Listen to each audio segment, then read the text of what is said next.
Hello दोस्तों, आप सभी का आपके अपने यूट्यूब चैनल एग्जाम स्टडी में स्वागत है। तो साथियों, आज की हमारी क्लास रहने वाली है जो भूगोल है, उसमें विश्व जनसंख्या वितरण घनत्व और वृद्धि। अध्याय दूसरा है भूगोल का। तो आज की क्लास अभ्यास एवं अन्य महत्वपूर्ण प्रश्न यानी कि जो प्रश्न उत्तर थे उसकी क्लास रहेगी साथियों। हाँ, ओके, हमने इसके नोट थे साथियों, तो उन्हें क्लियर दो पार्टों में देख लिए थे साथियों। बहुत ही अच्छे और शानदार नोट्स थे, हमने देख लिए। तो ये पार्ट नंबर तीसरा है साथियों। शुरू करते हैं क्लास को। क्लास शुरू करने से पहले आपसे एक छोटी सी रिक्वेस्ट है साथियों कि आपके यूट्यूब चैनल एग्जाम स्टडी को सब्सक्राइब करें, ताकि सभी क्लास आप तक पहुंचे, किसी भी क्लास से आप वंचित ना रहे साथियों। तो देखो साथियों, पहला क्वेश्चन है कि नीचे दिए गए चार तथ्यों में से सही उत्तर चुनना है आपको। तो देखो, निम्नलिखित में से किस महाद्वीप में जनसंख्या की वृद्धि सबसे अधिक है? तो देखो, अफ्रीका, दक्षिण अमेरिका, एशिया, उत्तरी अमेरिका। तो अफ्रीका है साथियों, जिसमें ऐसा महाद्वीप है साथियों जिसमें जनसंख्या वृद्धि सबसे अधिक है, अफ्रीका महाद्वीप में। और भारत देश एशिया देश में आता है, कौन से में? भारत देश अफ्रीका देश में आता है, ये आपको याद रखना है साथियों। अगला है दूसरा कि निम्नलिखित में से कौन वायरल जनसंख्या का क्षेत्र नहीं है? तो दक्षिण पूर्वी एशियाई साथियों जो जनसंख्या का क्षेत्र नहीं है। तीसरा है निम्नलिखित में से कौन है एक झटका कारक नहीं है? क्या है? निम्नलिखित में से कौन है एक झटका कारक नहीं है? तो ये चिकित्सा शैक्षणिक सुविधाएं जो झटका कारक नहीं है साथियों।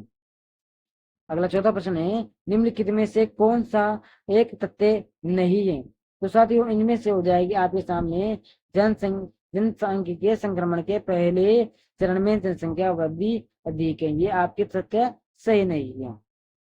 दूसरा प्रश्न है कि निम्नलिखित प्रश्न के उत्तर से लगभग 30 शब्द में आपको देना है साथी। तो देखो, जनसंख्या के वितरण को प्रभावित करने वाले तीन भौगोलिक पहलुओं के नाम बताना है। तो देखो, पानी की कमी, भू आकृति और जलवायु। क्लियर, ये आपके प्रभावित करते हैं साथियों। दूसरा है कि विश्व में कई ऐसे क्षेत्र हैं जहां जनसंख्या घनत्व अधिक है, ऐसा क्यों प्रतीत होता है या फिर ऐसा क्यों लगता है? तो देखो, भौगोलिक कारक जैसे पानी की पर्याप्त मात्रा, समतल भू आकृतियां, आरामदायक जलवायु और उपजाऊ मिट्टी वाले लोग आकर्षित करते हैं। आर्थिक कारक जैसे खनन और औद्योगिक अनुकूल रोजगार पैदा करते हैं। शहरीकरण और औद्योगिकरण भी बड़ी संख्या में लोगों को आकर्षित करते हैं साथियों। तीसरा है कि सामाजिक और सांस्कृतिक कारक लोग उन स्थानों से दूर चले जाते हैं जहाँ सामाजिक और राजनीतिक सौभाग्य होता है साथियों। दूसरे का तीसरा है कि जनसंख्या परिवर्तन के तीन घटक कौन कौन से हैं? तो देखो, जन्म दर, मृत्यु दर और प्रवास तीनों जनसंख्या परिवर्तन के तीनों घटक के साथ हैं। अगला तीसरा प्रश्न है कि इनके बीच अंतर स्पष्ट कीजिए। तो देखो, पहला है जन्म दर और मृत्यु दर। तो देखो, एक वर्ष में प्रति हजार जनसंख्या एक पर जीवित जन्मों की संख्या को अशोधित जन्म दर कहा जाता है साथियों। क्या है? एक वर्ष में प्रति हजार जनसंख्या पर जीवित जन्मों की संख्या को अशोधित जन्म दर कहा जाता है। और एक वर्ष में प्रति हजार जनसंख्या पर होने वाली मृत्यु की संख्या को अशोधित जन्म दर कहा जाता है। क्लियर हुआ? ये इसमें है। अब अगला है हमारे पास प्रवास। प्रवास के पुष कारक और पुल कारक में अंतर स्पष्ट करना है। तो देखो साथियों, प्रवास के कारक, प्रवास के कारक, इन कारणों से लोग एक स्थान से दूसरे स्थान चले जाते हैं। इन परिस्थितियों से लोग बाहर आते हैं साथियों। क्लियर हुआ?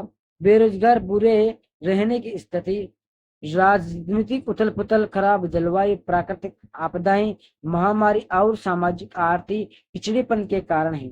आकर्षण कारक, बेहतर रोजगार के अवसर और जीवन परिस्थितियां, शांति और स्थिरता, जीवन और संपत्ति की सुरक्षा तथा सुखद परिस्थितियां के कारण। ओके, यही अंतर स्पष्ट करना था, कुछ नहीं है। चौथा प्रश्न है कि निम्नलिखित प्रश्न का उत्तर लगभग 150 शब्दों में दीजिए। तो देखो, चौथे का पहला है निम्नलिखित विश्व में जनसंख्या के वितरण और घनत्व को प्रभावित करने वाले पर्यावरणीय कारकों पर चर्चा कीजिए। तो देखो, उसके प्रभावित करने वाले कारकों के बारे में पढ़ेंगे। पहला है भौगोलिक कारक। तो देखो, जल की उपस्थिति, लोग उन क्षेत्रों में रहना पसंद करते हैं जहां ताजा जल आसानी से उपलब्ध हो। पानी का उपयोग पीने और खाना पकाने के लिए किया जाता है। और फसलों, फलों, उद्योगों और नेविगेशन के लिए भी ये हो, इसीलिए वहां पर रहना पसंद अधिक करते हैं। दूसरा भू आकृति है। देखो, लोग समतल मैदानों में सुखद चट्टानों पर रहना पसंद करते हैं, क्योंकि ऐसे क्षेत्र की फसलों में उत्पाद और परंपराओं और आधुनिक निर्माण के लिए अनुकूल होते हैं, इसलिए वो आकृतियों में रहना पसंद करते हैं। अगला पॉइंट है हमारा जलवायु का। तो देखो, अत्यधिक गर्म एवं ठंडे रेगिस्तान जैसी चरम जलवायु मानव विकास के लिए खतरनाक होती है। साथ ही आरामदायक जलवायु वाले क्षेत्र जहां बहुत अधिक शुष्क परिवर्तन नहीं होते, अधिक लोगों को आकर्षित करते हैं। अगला पॉइंट मिट्टी है। उपजाऊ मिट्टी कृषि और संबंधित गतिविधियों के महत्वपूर्ण के लिए महत्वपूर्ण है। खनन और औद्योगिक भूमि पर रोजगार पैदा करते हैं, इसलिए यह क्षेत्र आबादी क्षेत्र है। शहरीकरण में है, शहर बेहतर रोजगार के अवसर, शिक्षा और चिकित्सा सुविधा, बेहतर परिवहन और संचार के साधन प्रदान करते हैं। ये पॉइंट है बहुत महत्वपूर्ण हिस्सा है। औद्योगिकरण है, तो औद्योगिकरण क्षेत्र में रोजगार के अवसर प्रदान करते हैं, बड़ी संख्या में लोगों को आकर्षित करते हैं, लोगों को रोजगार प्रदान कराते हैं सारे औद्योगिकरण। अगला तीसरा पॉइंट है हमारे पास कि सामाजिक एवं सांस्कृतिक कारक। तो देखो, कुछ स्थान अधिक लोगों को आकर्षित करते हैं क्योंकि उनका धार्मिक या सांस्कृतिक महत्व होता है। लोग उन जगहों से दूर चले जाते हैं जहां सामाजिक और राजनीतिक रूप से लाभदायक होती है। कई बार सरकारें कम आबादी वाले क्षेत्रों में रहने भीड़ भाड़ वाली जगहों से दूर करने के लिए प्रोत्साहन देती है। प्रोत्साहन यानी कि भत्ता देती है, यानी कि पैसा उसको देती है साथी। अगला है अब हमारे पास गुणांकीय संक्रमण के तीन तीन चरण होते हैं, उन पर चर्चा कीजिए। तो पहले चरण में उच्च प्रजनन क्षमता और उच्च मृत्यु दर होती है, क्योंकि लोग महामारी और खाद्य आपूर्ति के कारण होने वाली दुर्भाग्य की प्रभावित करने के लिए प्रजनन करते हैं। जनसंख्या वृद्धि धीमी है और अधिकांश लोग कृषि में लगे हुए हैं। जहाँ बड़े परिवार एकटन है, जीवन कम है, लोग ज्यादातर शिक्षित हैं और उनके पास तकनीकी का स्तर कम है। क्लियर।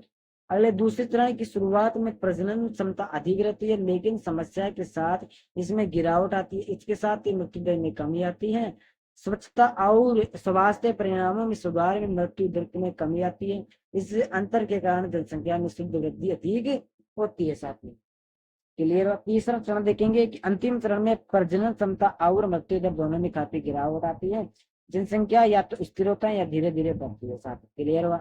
हमने इसके इस अध्याय दूसरा था, उसके पूरे पार्ट ये पुस्तक के प्रश्न उत्तर देख लिए साथी, बहुत अच्छी तरीके से साथी। क्लियर हुआ। चलो हम अध्याय तीसरा देखेंगे। सभी दोस्तों को राम राम सा।